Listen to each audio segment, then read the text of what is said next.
ದಾಂಡೇಲಿಯ ತಾಯಿ ಮತ್ತು ಮಕ್ಕಳ ಆರೈಕೆ ಆಸ್ಪತ್ರೆಗೆ ಹೆರಿಗೆಗಾಗಿ ದಾಖಲಾಗಿದ್ದ ಗರ್ಭಿಣಿ ಮಹಿಳೆಗೆ ತುರ್ತು ರಕ್ತ ನೀಡಿ ಮಾನವೀಯತೆ ಮೆರೆದ ಪೊಲೀಸ್.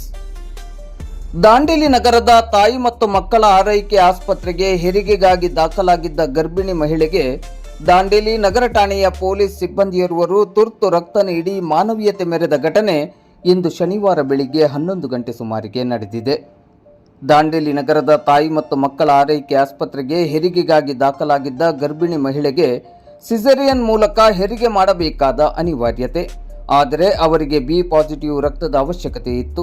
ಬಿ ಪಾಸಿಟಿವ್ ರಕ್ತದ ಅವಶ್ಯಕತೆ ಇರುವುದರ ಬಗ್ಗೆ ಮಾಹಿತಿಯನ್ನು ಪಡೆದುಕೊಂಡ ದಾಂಡೇಲಿ ನಗರ ಠಾಣೆಯ ಪೊಲೀಸ್ ಸಿಬ್ಬಂದಿ ದಯಾನಂದ್ ಲೋಂಡಿಯವರು ತಕ್ಷಣವೇ ತಾಯಿ ಮತ್ತು ಮಕ್ಕಳ ಆರೈಕೆ ಆಸ್ಪತ್ರೆಗೆ ಭೇಟಿ ನೀಡಿ ರಕ್ತವನ್ನು ನೀಡಿ ಗರ್ಭಿಣಿ ಮಹಿಳೆಯ ಮುಂದಿನ ಚಿಕಿತ್ಸೆಗೆ ಮಾನವೀಯ ಸಹಕಾರವನ್ನು ಮಾಡಿ ಎಲ್ಲರ ಮೆಚ್ಚುಗೆಗೆ ಪಾತ್ರರಾದರು.